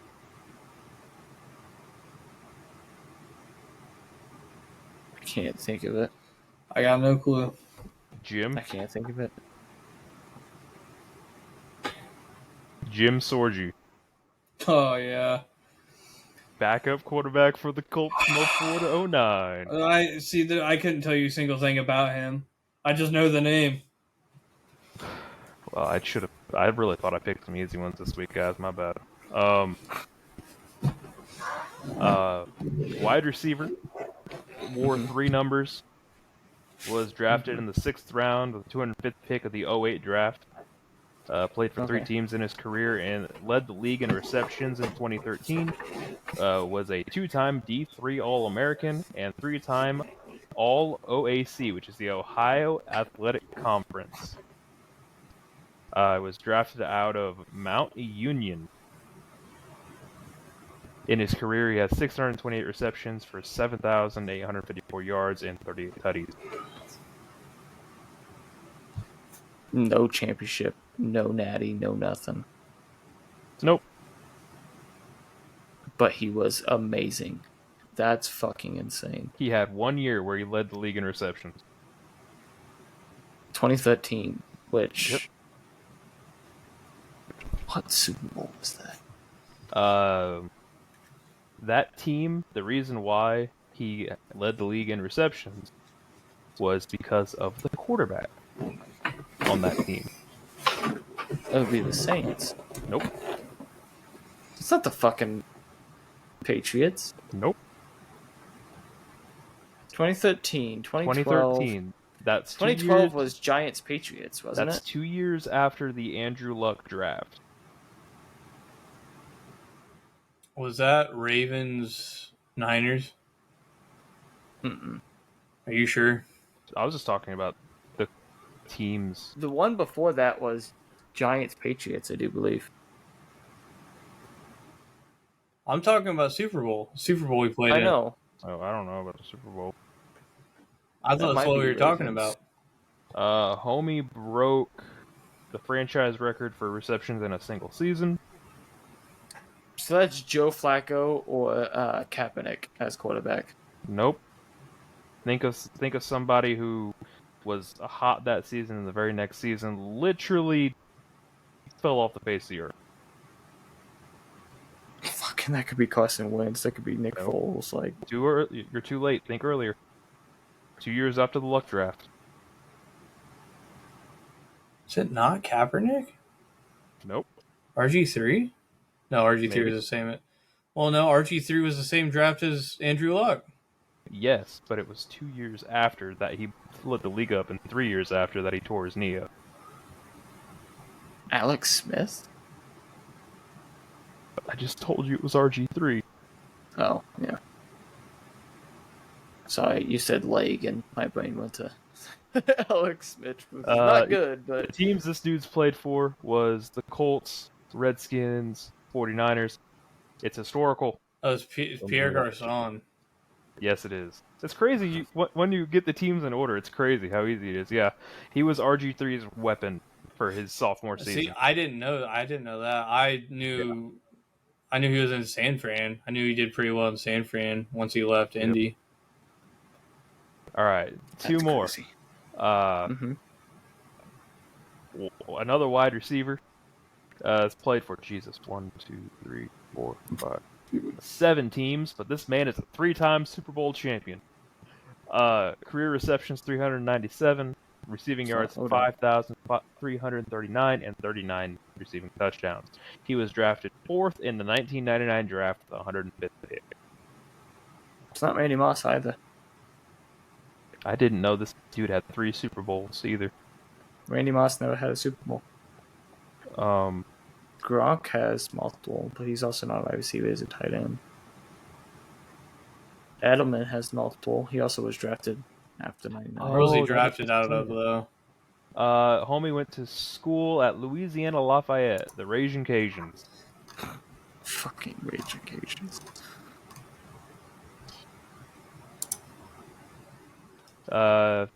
If you want to burn the hint, I'll tell you all the teams he played for. Sure. Might as well. Ravens, Colts, Broncos, Seahawks, Giants, Broncos, Ravens. In that order. Giants? Wait, what? Yep. He played 1 season in New York. This is Ravens, Colts, Broncos, Seahawks, Giants, Broncos, Ravens.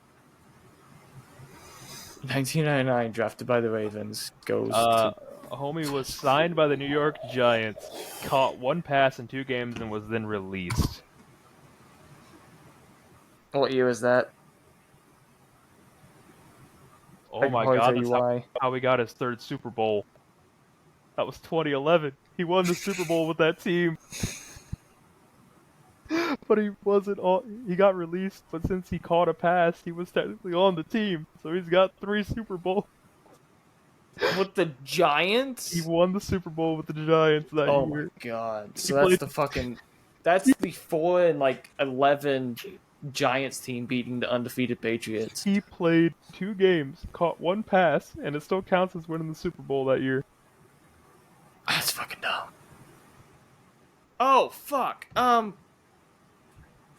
Because it's bullshit, and we all fucking still dog on it. After that, he went to the Broncos in 2012, which is where I remembered him from. And then 2013 went back to the Ravens. He's retired. This man is retired, yes. He retired in 2013.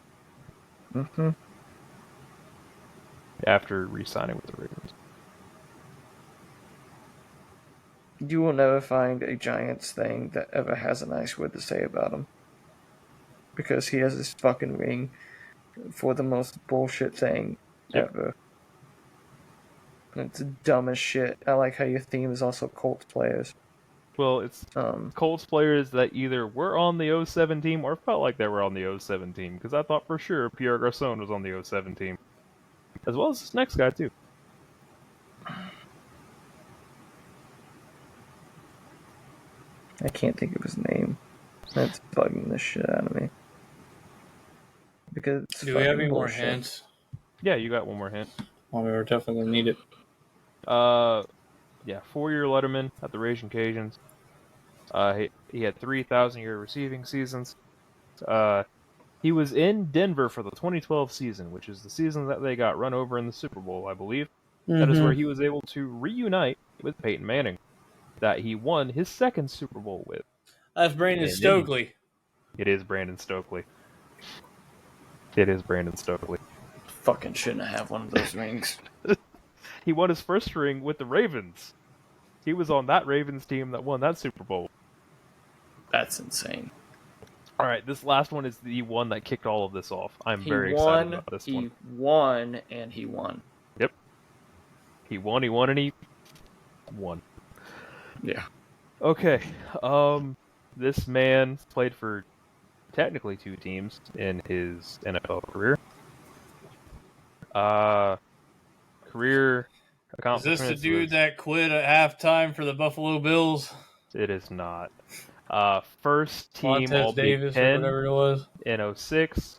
His NFL career stats: 99 receptions for 1,307 yards and 7 receiving touchdowns. He was drafted in the 1st round with the 32nd pick by the Indianapolis Colts in 2007, the year after they won the Super Bowl. What round? First round, 32nd pick. Last pick of the first round. Because the Colts won the Super Bowl the year before. But he doesn't have a Super Bowl. No, he does not.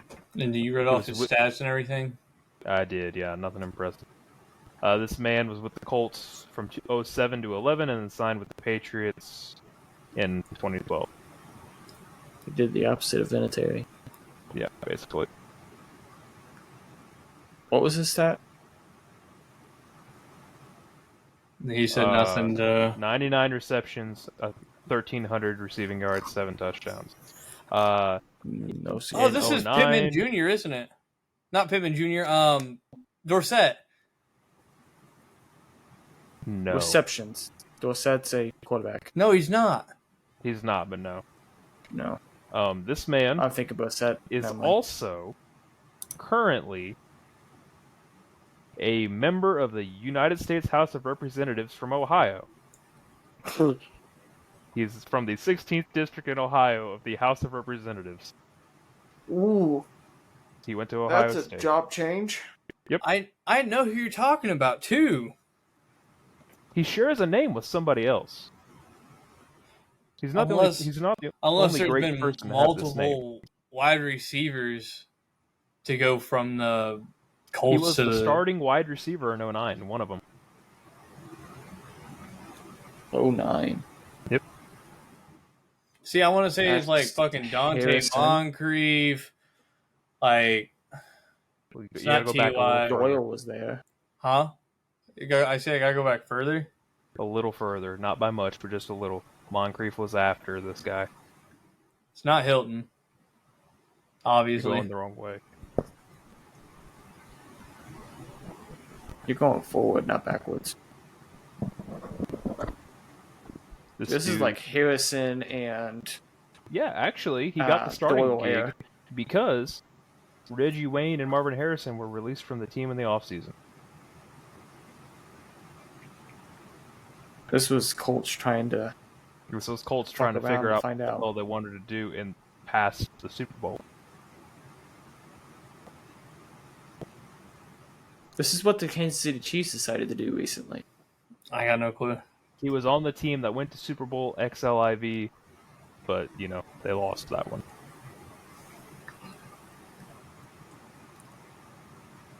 It's not Harrison. Doyle was still there.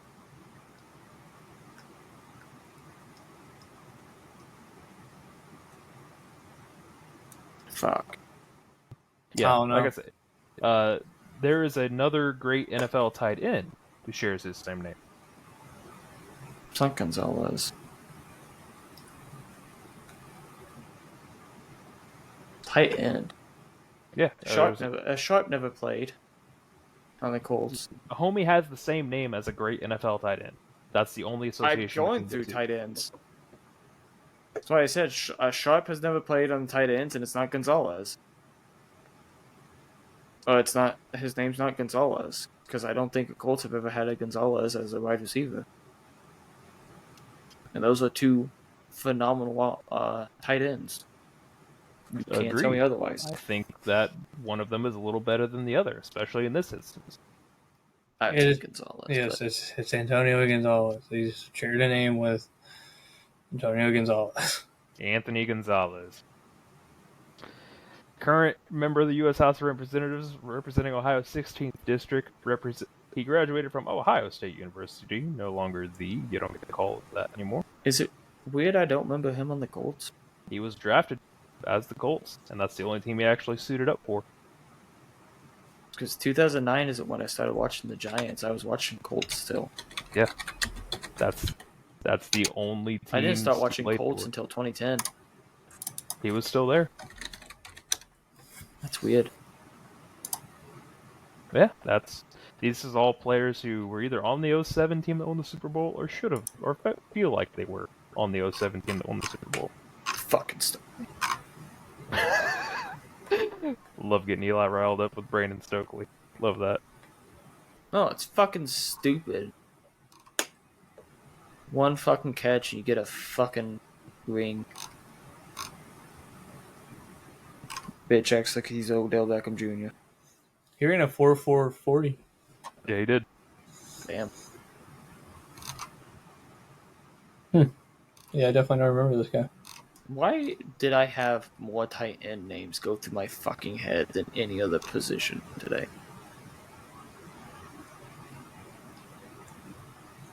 That's terrible.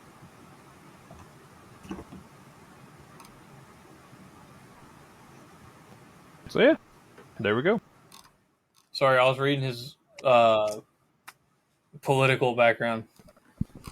Yeah, not as impressive, but Well, he as one to be talked about. Well, he voted to same-sex marriage.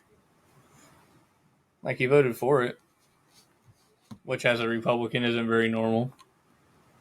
Yeah, I mean, Ohio and stuff. I mean, I'm surprised he's still in there since he did vote for it. Very old school Republican for him.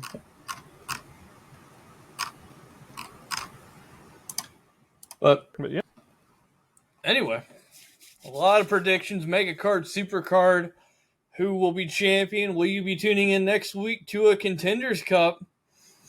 Man, I hope not. There's only one way to find out, and I hope not too, because that motherfucker right there, if we lose, he gets fucking property over every independent promotion but mine. Yes, I do. And we've got you covered for all your answers. Make sure you tune in next week, because we are your Ace in the Hole. We'll catch you on down the road. Yeah.